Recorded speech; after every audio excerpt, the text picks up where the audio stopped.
Okay, Are let's ways to see. say happy, cheerful, Yoo-hoo. delighted, Yes. pleased, Yes. glad, Yes. What else? super. No. Halo guys, welcome back to my YouTube channel. Ketemu lagi bareng aku Yarni.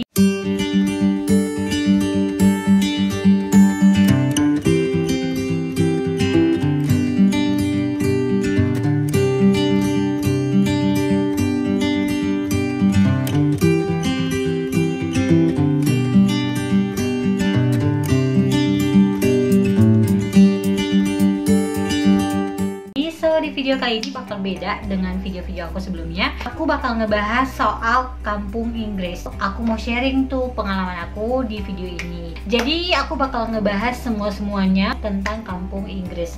Mulai dari sebelum kesananya, sudah di sananya, semua biaya-biayanya semuanya bakal aku bahas di video ini. Oke guys, jadi untuk kampung Inggris itu sendiri dia sebenarnya adalah satu perkampungan biasa seperti perkampungan pada umumnya yang ada di Kecamatan Pare, Kabupaten Kediri, Jawa Timur. Jadi di dalam kampung Inggris itu sendiri kayaknya ada dua desa. Yang pertama desa Tulungrejo sama yang kedua tuh desa Pelem. Nah, jadi di situ adalah tempat perkampungan seperti biasanya. Hanya saja di kampung ini tuh banyak banget tempat kursusnya. Jadi kayak tempat kursus yang kecil sampai yang sedang sampai yang besar, dari yang baru-baru muncul sampai yang udah lama banget di kampung di situ, itu tuh kayak semuanya ada gitu. Jadi kayak satu kompleks perkampungan biasanya, tapi dia tuh banyak banget tempat kursus di dalamnya, dan tempat kursusnya itu juga beda-beda owner gitu guys. Nah terus untuk masyarakat di sana itu mereka hidup seperti biasanya juga. Banyak juga masyarakat yang hidup di sana, tapi kalau menurut aku ya, mereka itu usahanya, pekerjaannya, aktivitas mereka tuh kayak benar-benar menyupport orang yang datang untuk belajar di kampung Inggris itu sendiri. Pekerjaannya tuh kayak misalnya bikin kos-kosan, atau bikin rumah makan, atau misalnya laundry, atau misalnya tempat sewa sepeda, atau misalnya pokoknya banyak lah yang memang benar-benar mendukung aktivitas para pelajar yang datang ke kampung Inggris itu.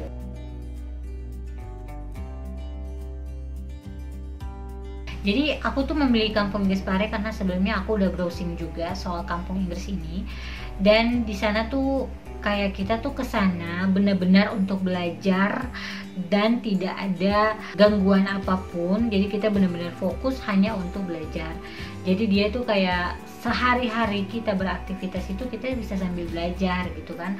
Makanya aku memilih untuk harus ke sana supaya lebih fokus. Nah, jadi sebelum aku ke sana aku udah cari informasi juga soal kampung Inggris ini karena aku mau fokus untuk meningkatkan skor TOEFL aku. Jadi aku cari lembaga kursus mana yang dia memang bagus, terpercaya dan terkenal bagus untuk TOEFL gitu kan. Makanya aku dapat yang LFAST ini, udah tahu fokusnya mau apa. Setelah itu aku cari lembaga kursus mana yang baik dalam hal itu. Terus aku cari tahu, aku browsing lebih dalam lagi tentang lembaga kursusnya itu, tentang LFAST gitu ya. Aku udah mulai baca-baca program-programnya tuh kayak gimana. Aku bakal bahas program setelah ini, dan aku memutuskan untuk kesana dalam jangka waktu 1 bulan. Terus perlu kalian tahu juga bahwa di Pare itu punya 2 periode kursus gitu. Jadi kayak misalnya semua tempat kursusan itu, tempat kursus yang ada di sana punya periode yang sama. Jadi mereka menerima istilahnya kayak murid baru ya. Mereka membuka periodenya itu di setiap tanggal 10 dan tanggal 25 di bulan berjalan. Jadi setiap bulannya dibuka 2 kali. Nah, aku tuh masuk yang periode tanggal 10-nya. Jadi aku berangkat dari Ambon, Maluku, Indonesia Timur, dan aku tuh kesana memang bener-bener udah meniatkan hati banget, tuh bener-bener udah pengen banget, dan aku tuh memang tekadnya udah bulat, sebulat-bulatnya untuk kesana. Di tanggal 9 aku berangkat dari Ambon, aku ke Surabaya, Juanda. Nah itu aku udah langsung ada dijemput sama travelnya. Jadi sebelumnya aku udah kontakkan dulu sama pihak travel yang bakal menjemput kita di bandara, karena itu jasanya disiapkan. Jadi kalian mau di tempat kursus manapun tetap pasti akan ada penawaran kayak gitu untuk dijemput di stasiun Kediri ataupun di Bandara Juanda gitu. Jadi aku langsung dijemput dan aku juga sharing mobilnya sama 3 orang lainnya, dimana semuanya tuh tujuannya sama di kampung Inggris walaupun tempat kursusnya nanti berbeda gitu. Jadi ya ketika sampai di sana langsung lapor ke Elfastnya, dan di sana tuh udah banyak banget orang di sana, dan kalian tahu bahwa mereka tuh semua itu untuk mendaftarkan diri ikut kursus gitu. Di sana tuh rame banget, apalagi tanggal 9. Waktu itu aku datang kan tanggal 9 ya. Tanggal 10 kan udah periode baru. Makanya orang yang datang untuk daftar itu tuh kayak banyak banget gitu. Itu pun baru di Elfast doang, belum di tempat kursus yang lain. Jadi bisa kalian bayangin, dalam satu kampung itu yang datang ke sana tuh banyak banget orang yang datang ke sana untuk belajar gitu. Nah makanya ya udah pas sampai di sana langsung lapor pembayaran, penyelesaian administrasi dan semacamnya. Setelah itu aku diantar ke camp dan aku menjalani aktivitas selama 1 bulan di sana. Nah sekarang aku bakal bahas soal program-programnya dan 1 bulan di sana ngapain aja. Semua tempat kursus yang ada di kampung Inggris itu punya program kursus yang berbeda-beda. Dari Elfast tempat aku kursus itu aja ada banyak programnya. Jadi misalnya dari paket grammar, kemudian ada paket TOEFL, IELTS, dan kemudian speaking, dan ada juga program-program tambahan lainnya. Jadi untuk TOEFL sendiri itu pun ada berbagai macam lagi pilihannya gitu kan, disesuaikan dengan lamanya kita berada di sana. Aku ngambil programnya itu EVAS 3, itu program untuk TOEFL berlangsung selama 1 bulan, dan dia tuh ada 7 kali scoring atau simulasi tes TOEFL-nya gitu. Makanya aku ya udah, aku langsung memang udah memilih itu dari awal, dan itu biayanya untuk 1 bulan untuk paket EVAS 3 khusus TOEFL Camp ini adalah Rp490.000. Jadi selama 1 bulan itu kita belajarnya setiap hari dari Senin sampai Jumat. 1 hari itu ada 5 kelas guys. Jadi kelasnya itu mulai dari jam 05.30 sampai jam 7, itu kelas pertama. Kemudian 07.00 sampai 8.30 kelas kedua. Kelas ketiganya 8.30 sampai jam 10 itu kelas ketiga. Kemudian jam 1 siang sampai jam 2.30 siang itu kelas keempat, dan dilanjutkan kelas terakhirnya dari jam 14.30 jam 2.30 siang sampai jam 4 sore. Jadi untuk program belajarnya di sana itu sebenarnya kalau menurut aku ya itu tuh sangat efektif banget, karena kita tuh memang benar-benar di-push hanya untuk belajar every time.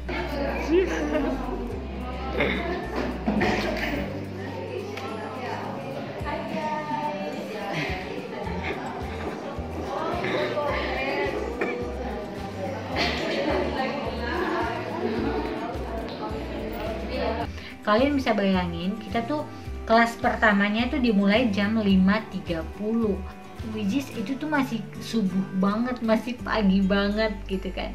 Tapi kita udah harus ke sana sebelum jam 5.30 itu. Jadi kayak bener-bener disiplin juga sama tutornya Mr. Arif. Halo Mr. Arif. Selamat kelas. Dan itu tuh berlangsung setiap hari dari jam 5.30 sampai jam 10 kelas paginya, dan kemudian kita istirahat siang jam 1-nya sampai jam 4 kita balik lagi. Nah selain kita dapat materi dari 5 kali pertemuan di setiap hari itu, kita juga banyak banget PR-nya, banyak banget tugasnya. Jadi kayak kita tuh benar-benar dibikin harus setiap waktu tuh kayak harus otaknya tuh harus terisi. fresh gitu setiap saat. Jadi 3 kelas pagi itu PR-nya udah langsung aku kerjakan setelah pulang ke rumah. Itu udah langsung aku kerjain semua tugas-tugas PR-nya gitu kan, karena banyak banget, supaya nanti kalau jam siang itu bisa dikerjakan malam dan itu tidak kebanyakan juga. Ada juga program tambahan di malam hari, namanya itu study club, dan itu tuh bagus banget dan sangat terkenal kalau di kampung Inggris Pare. Study club itu hanya dibuka oleh Elfast dan itu terbuka untuk semua orang dari tempat kursusan manapun. Kalian bisa ikutan dan itu tuh gratis guys. Jadi makanya tuh kayak sensasi ikut study club tuh kayak kerasanya menantang banget, karena kita tuh kayak datang ke sana ke Elfastnya jam 8 malam, setengah 8 atau jam 8 malam hanya untuk ngerjain soal gitu. Kayak kita dikasih soal khusus untuk grammar dan kita ngerjainnya selama berapa menit ya, 25 menit kalau nggak salah, 25 menit, dan setelah itu kita pembahasan. Hanya itu guys, tapi karena banyaknya orang, lembar soalnya tuh kadang kayak tidak cukup dan tidak kebagian ke semua orang gitu, dan itu tuh berebutan untuk dapatnya. Jadi ketika tutornya datang bawa soal, itu bakal berebutan semuanya untuk ambil soalnya supaya bisa latihan juga kan. Dan itu menurut aku tuh bagus banget. Jadi kita kayak memang benar-benar dilatih mengerjakan soalnya, kecepatannya, cepat berpikirnya, itu semuanya dilatih. Nah itu untuk program dari Elfastnya sendiri. Terus program dari camp dimana aku tinggal. Nah, jadi setiap hari harus berbahasa Inggris, berbicara dalam bahasa Inggris ketika kita ada dalam lingkungan camp gitu. Terus setiap malam juga ada kelas malamnya gitu kan. And after day, the beetle ate the lemon, and the beetle has the expression of the beetle same as the two larvae. How's the expression? Aww. How's the expression? Show us. 1, 2, 3. Di mana kelas itu tuh kita yang ada di kamar-kamar bertetangga-tetangga itu kita bakal kumpul semua dan bakal ada pembahasan ataupun permainan ataupun diskusi, dan itu dibawa oleh tutor yang bertanggung jawab di camp itu, namanya Miss Dwita. Halo Miss Dwita. Pokoknya kayak berasa padat banget, kita bener-bener belajar dari subuh sampai malam gitu, kayak bener-bener belajar. Nah jadi untuk tempat tinggal selain camp seperti yang punya aku, yang aku ceritakan, itu banyak juga pilihan yang lain. Misalnya kalian bisa ngekos. Ngekos itu harganya mulai dari yang 250 ribuan itu ada kok, sampai 300 dan ke atas. Ya palingan 2 itu lah ya. Kalau campnya itu juga nanti ada variasi harganya. Kalau punya aku yang kamar mandinya di dalam, kalau ada juga yang kamar mandinya di luar itu lebih murah. Jadi dia fasilitasnya itu hanya kamar mandi di dalam, kemudian kipas angin, lemari, tempat tidur, bantal, sarung dan sebagainya gitu. Jadi itu sih kalau soal tempat tinggalnya. Aku lihat apa lagi. Oke, biaya hidup. Sebenarnya biaya hidup di sana tuh sangatlah murah banget. Sangatlah murah banget. Di sana tuh murah banget kalau soal biaya hidup. Jadi kayak kalian mau makan sampai kenyang cuma bayar 5.000 pun itu bisa. Jadi untuk 5.000 tuh kalian bisa makan seharian kenyang banget gitu kan. Dan makanan-makanan di sana tuh kayak serba murah banget gitu kan.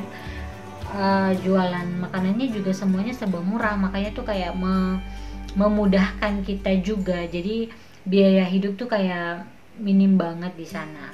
Palingan selain makan, nyuci. Biasanya kalau nyuci tuh kalian bisa nyuci sendiri ataupun kalian mau laundry juga boleh. Laundrynya juga murah, cuma 4.000 atau 5.000-an per kilonya. Itu aja. Nah, jadi kalau menurut aku biaya hidupnya itu nggak usah dikhawatirin karena di sana tuh serba murah dan serba aman gitu kalau menurut aku. Nah, palingan sewa sepeda juga. Jadi kalau sepeda juga kalian sewa, biasanya tuh sewanya tuh untuk 1 bulan. Ada yang mulai dari 175.000 sampai 200, 300, 400, 500 ada untuk sewa sepeda. Sewa motor juga ada. Jadi semuanya lengkap, tinggal kalian pilih aja gitu. selama di sana tuh aku tuh belajarnya tuh banyak banget, bukan cuma soal bahasa Inggrisnya aja, ilmunya aja, tapi soal gimana aku menyesuaikan diri dengan orang-orang lain, gimana aku bisa mengatur waktu aku, gimana aku bisa mengatur keuangan aku. Jadi pokoknya bagus banget. Jadi kalau menurut aku, kalian yang udah memang mempersiapkan budget untuk liburan dan pengen sesuatu yang beda, Kampung Inggris bisa jadi salah satu tujuan yang menarik buat kalian. Uang yang kalian keluarkan itu akan kembali dengan ilmu yang kalian dapatkan gitu. Jadi untuk kelasnya aku itu EVAS 3, itu kita punya 3 tutor. Yang pertama Mr. Arif, kemudian ada Mem Silvi sama Mr. Joyo. Jadi ketiga-tiganya benar-benar mereka tuh mau mengajarkan kita supaya kita tuh tahu. Terus aku juga nambah program aku yang TOEFL itu kan 1 bulan. Nah aku tambah lagi 1 program di 2 minggu terakhir, karena aku pikir udah ada di tempat yang memang kursusannya murah-murah, jadi aku mending ambil aja tambahan. Jadi aku tambah lagi yang academic speaking yang untuk IELTS, itu aku ambil untuk 2 minggu aja, dan itu harganya tuh berapa ya? Harganya itu Rp135.000 untuk 2 minggu. Karena kelas aku yang EVAS 3 program aku sebelumnya itu kan ada waktu kosong dari jam 10 sampai jam 1. Nah aku ambil academic speakingnya di jam segitu. Jadi biar terisi juga, walaupun memang mengorbankan waktu istirahat aku di siang hari gitu. Jadi memang benar-benar padat banget kita belajarnya selama 1 bulan. Dan itu sebenarnya kalau 1 bulan, kalau menurut aku tuh kayak ngerasa belum cukup banget untuk bisa mahir gitu kan, untuk bisa banget gitu. Harusnya kita bisa lebih lagi. Tapi ada juga teman-teman aku tuh yang sampai 3 bulan di sana, ada yang sampai 4 bulan di Pare. Itu kayak mereka tuh bagus banget perkembangan bahasa Inggrisnya. Oh iya, terus kalau misalnya kalian nanya gitu kan, di sana apakah setiap hari kita berbahasa Inggris?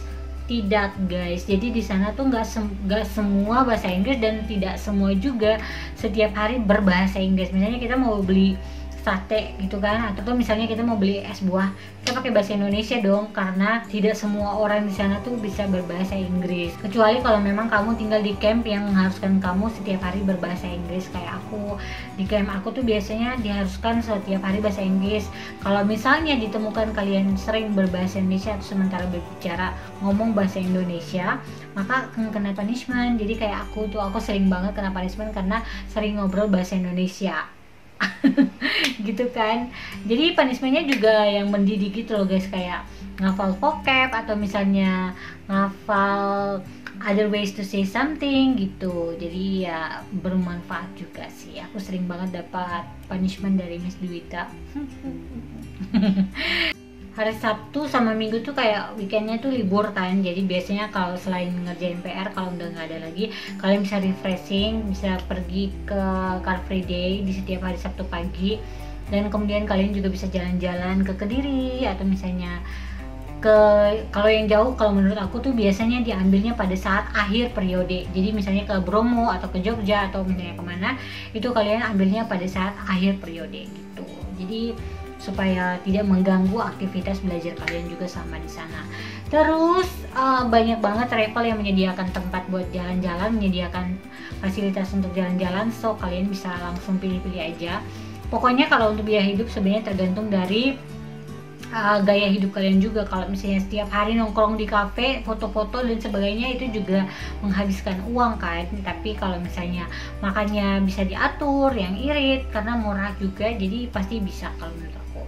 Jadi kalau misalnya aku sih, total budget yang aku keluarin selama waktu itu ke sananya, kalau untuk programnya sendiri, kalau misalnya untuk program sama tempat tinggal itu udah 1 juta aja palingan ya, sama sewa sepeda udah termasuk. Nah kemudian biaya pesawat yang mahal nih, kalau dari Ambon ke Surabaya palingan yang 1,5 atau 1,6 gitu, jadi sekitar 3 jutaan untuk tiket pesawat palingan 3 jutaan, 3,5 lah, 3 jutaan lebih, 3,5. Kemudian sisanya itu adalah biaya hidup. Jadi kebetulan banget karena pada saat itu tuh gaji aku yang dari Oriflame itu sampai nyentuh 6 juta, makanya aku tuh langsung pakai semua biayanya untuk ke kampung Inggris Pare gitu. Jadi buat kalian yang mau ke sana atau berencana mau ke sana, semoga video ini bisa bermanfaat buat kalian, dan terima kasih udah nonton sampai habis dan semoga videonya bermanfaat. Sampai jumpa di video aku berikutnya. Bye bye.